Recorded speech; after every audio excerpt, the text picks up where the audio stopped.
Civil War, taking place from April 12, 1861 to April 9, 1865, was a period of great hardships filled with destruction and bloodshed for both of the opposing sides, the Union and the Confederacy, with over 624,000 total deaths as a direct result of the war. The lives of American citizens were changed forever, affecting us to this day. As we look back at this period of history, due to the scale of the war, we naturally tend to consider the bigger facts and more important people, such as generals and political figures. But we must remember that this war affected people from all walks of life, including regular citizens who were trying to go about their lives while avoiding as much pain and misery as they could in a war. Unfortunately, though, many citizens faced great misery, African Americans in particular, given that one of the main causes of the war was the fight over slavery, faced relentless prejudice and hatred on top of the struggles of the war. In the North, while most African Americans were free men like Martin Delany received continuous hatred from their white peers. In the South, the enslaved men and women on plantations were treated with little respect or dignity, and the few free individuals faced even harsher racism and discriminatory behavior. Still, slaves like William A. Jackson took advantage of their situations and ended up going down in history as heroes. With that, we go on to our exclusive interview with free African American Martin Delany.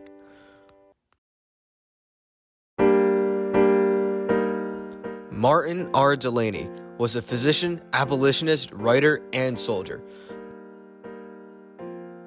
Born free in Charlestown, Virginia, Delany spent his life defying the constraints placed on Black Americans in the 19th century. His mother, determined to give her children an education, moved the family to Pennsylvania to escape laws barring the education of Black people. From studying medicine at Harvard to publishing powerful abolitionist writings alongside Frederick Douglass, Delany was relentless in his pursuit of justice. But it was during the Civil War that Delany would make history as the first Black major in the U.S. Army.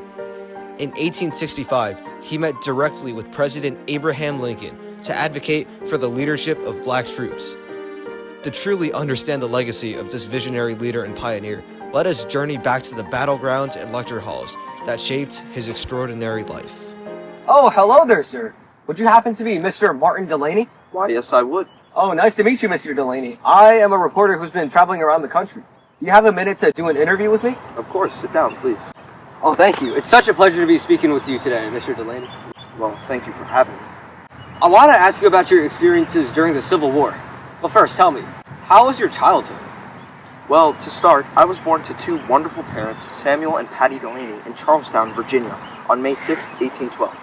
Although my father was unfortunately still enslaved at the time of my birth, my mother became a free woman. In Virginia, children would be born with the same social status of their mothers, making me a free man as well.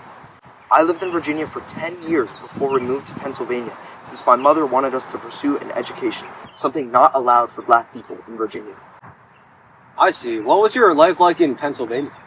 Well, it was much better than in slave state Virginia. We lived in Chambersburg, Pennsylvania, where we were surrounded by abolitionist and activist communities. Living in Pennsylvania also helped me develop one of my life philosophies, Black nationalism. We are a nation within a nation, after all. I strongly believe in the empowerment of Black people, yet my thoughts on how Black people should achieve this goal changed throughout my life. The Pennsylvania atmosphere was one of the reasons I strongly advocated for the Civil War in the hopes of the abolition of slavery. So did you pursue a job after you grew up? What was it?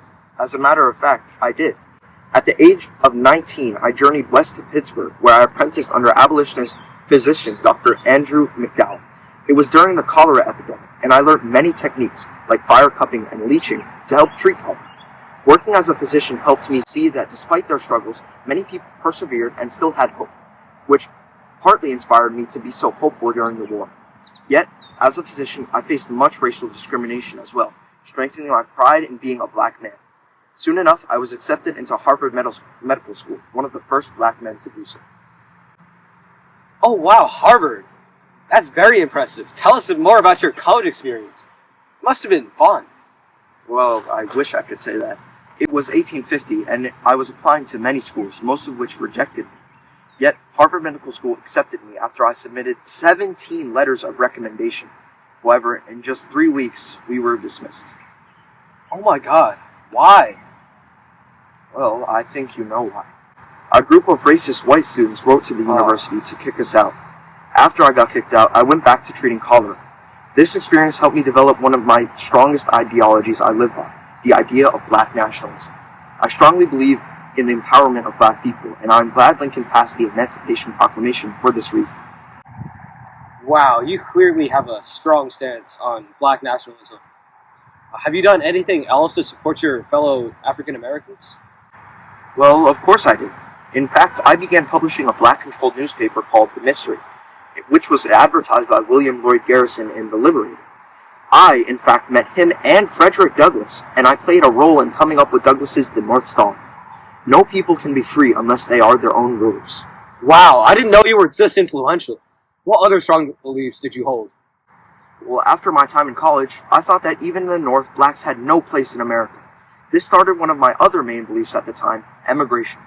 I believed that all African Americans should go back to their roots and migrate to Africa. I believed that Africa was our spiritual home, and it would be the only place our kind would get respect. Africa is not only our ancestral home, but our logical refuge. Wow, so did you go to Africa? Well, yes, I spent a little bit of time in Liberia, hoping to transform the American colony into a land for free Africans. But with the onset of the Civil War, I failed to do so. Oh, well then speaking of the Civil War, what was your experience like during the war? Well, for the first few years, I remained fairly uninvolved in the war. But after Lincoln called for a military draft in 1863, I helped fight in the Civil War. I know it seems counterintuitive to help the country that shunned my kind, but I am a man, and a man has a right to defend himself and the cause he fights for, black empowerment. I helped recruit many black men for the army, and in 1865, with a few months left in the war, I was eventually promoted to the rank of major. Wow. And I was the only black man to achieve this status throughout the Civil War. Oh, wow. Well, that's so cool. Well, that concludes our interview. It's been an honor to be speaking with you, Mr. Delaney. You as well. Thank you so much for giving me this opportunity to hear from one of the most influential African Americans during the Civil War. Thank you. What can I say? Have a great day. Have a great day. Following his historic service and lifelong advocacy, Martin R. Delaney gradually stepped away from the national spotlight. After the Civil War, he continued to push for black self-determination, even supporting emigration to Africa as a means of securing true freedom. He briefly held public office during Reconstruction, but faced setbacks and opposition. In his later years, Delaney practiced medicine in Wilberforce, Ohio, and remained intellectually active, writing and speaking on issues of race and justice. He passed away on January 24, 1885. Though his name is not always mentioned alongside the era's most famous figures, Martin R. Delaney's legacy as a trailblazer, soldier, and visionary remains deeply woven into the fabric of American history.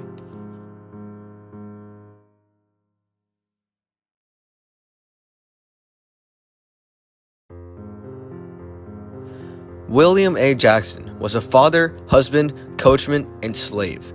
Owned by George Jones, Jackson was born into slavery in the county of Hanover, Virginia.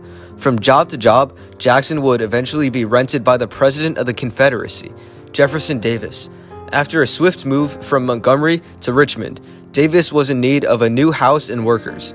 The house would be rented out to the Confederate government from a supporter in Richmond, while the slaves would be rented from various locals.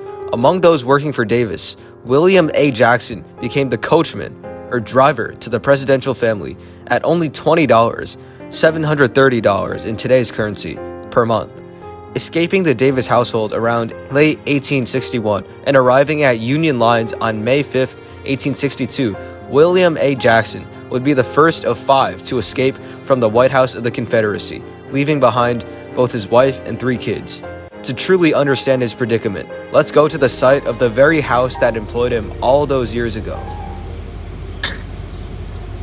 Hello there, sir. Are you Mr. William Jackson? Why, yes, I am. Nice to meet you, Mr. Jackson. Do you have a minute to give me an interview with you? Yeah, I think I can slot you in. But William was fine. All right. So, William, thank you for taking the time to come out with me to your old place of work. I know that since you fled here in 1861, you've had no intention to come back. But, so how was your day? I'm doing just fine. You?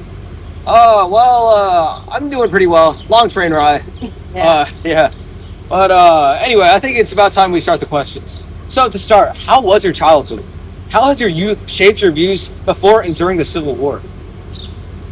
Well, from the day I was birthed in Hanover County around 1832, I was a slave, so from master to master all around Virginia. Unlike my fellows who slaved away at those hideous cotton plantations, I worked much less grueling jobs such as caretaker at City Hall, waiter, and coachman. Though I worked an easier job, the effect was still the same, you know? Day in, day out, working tirelessly for my master and living in constant fatigue both physically and mentally. I guess really the grievances of my childhood really opened up my eyes. You know, the cruelty in the world, it's like the unfortunate nature of slavery. And it really just, that hatred really is what inspired me to break free from Confederate shackles and escape to Davis house. Wow, I'm truly sorry for all that you've been put through. Well, I guess in a weird way, I'm glad to have been given the opportunity to help out some of my countrymen during and after the war. Continuing from your last point there, how do you think that underlying hatred carried into adulthood and your escape from the Confederacy? Well, as I grew older and was eventually rented out to work as the coachman for Jefferson Davis and his family back in '61, I also had great animosity towards the Confederacy and the institution of slavery, which is what eventually pushed me to become a spy for the Union and then work as an abolitionist after the war. Wait, go back. A what? A spy? I've heard about your life as a slave and eventual escape from the heart of the Confederacy, but you were a spy as well? Could you please elaborate on that more? Well, given I was granted the opportunity of working under the same presidential roof as Mr. Jefferson Davis, I had the opportunity to listen in on many private conversations and sometimes even sneak a glance into Davis's private home office at home, you know. And like I said, I despised what the Confederacy stood for and admired the opinions and ideals of the Union. So I decided to use my unfortunate situation to my and my countrymen's advantage. So I began to memorize vital military information and eventually escape and then relay the information to the Union representatives, attempting to give them an upper hand over the Confederacy. I was just a lowly coachman, you know, just driving around doing work around the house, and nobody really expected a thing when I fled. Wow, what you can't do. What an excellent way to take advantage of a less than excellent situation. So, what else did you do after you escaped? Well, firstly, I made my way to Union lines and reported to General Irvin McDowell. Luckily, I joined just as the Army started heading to Richmond under General McClellan. I had reported the information that many in Richmond had already began packing and preparing to flee. And that internal fighting was on the rise, you know, between Davis and his generals. But it seems that General McClellan was still hesitant to push further, and after that, I left the Army for a bit. And when I was interviewed by Harper's Weekly, I think the company was called, yeah. And then I began touring the North, you know, making speeches about the horrors of slavery and life in the White House of the Confederacy. And following that tour in the North, I then sailed to England and gave similar speeches there. Funny enough, I actually met the Confederate commissioner who had traveled to Great Britain at the time. Oh, what a coincidence. How did that conversation go?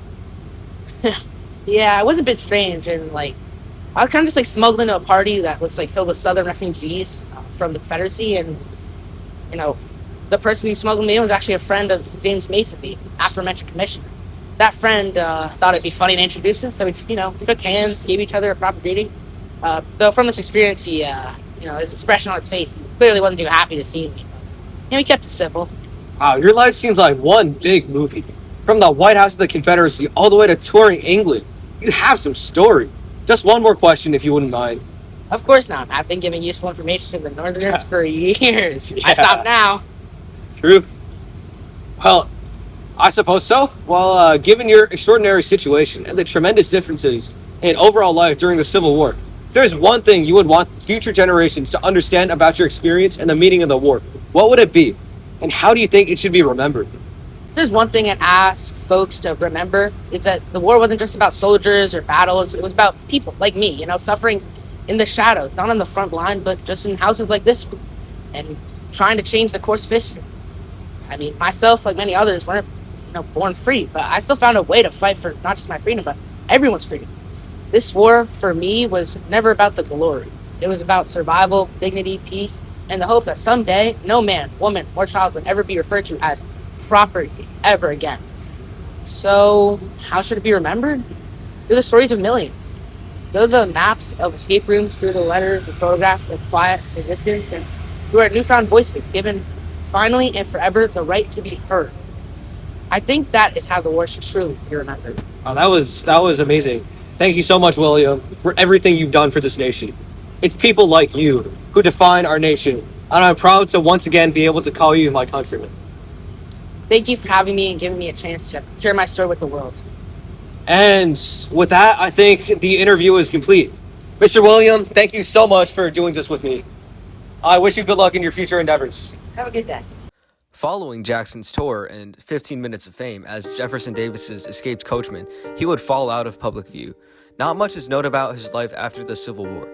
On February 8, 1867, the Vermont paper reported that Jackson was preparing to attend Pierce Academy in Middleborough, Massachusetts, though evidence remained scarce on whether or not this was true. Finally, on March 1, 1888, a lieutenant named William A. Jackson claimed to be Jackson's son. Neither his death nor whereabouts following these scarce incidents are known.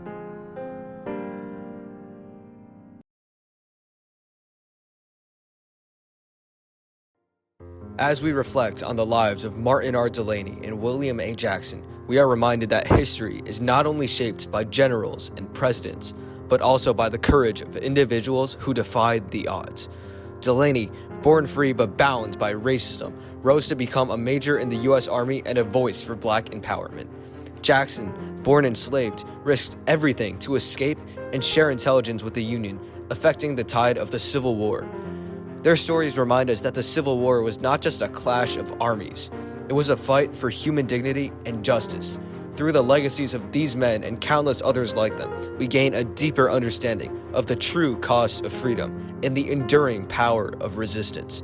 Martin Delaney and William Jackson both played vital roles in turning persecuted Africans like themselves into respected Americans.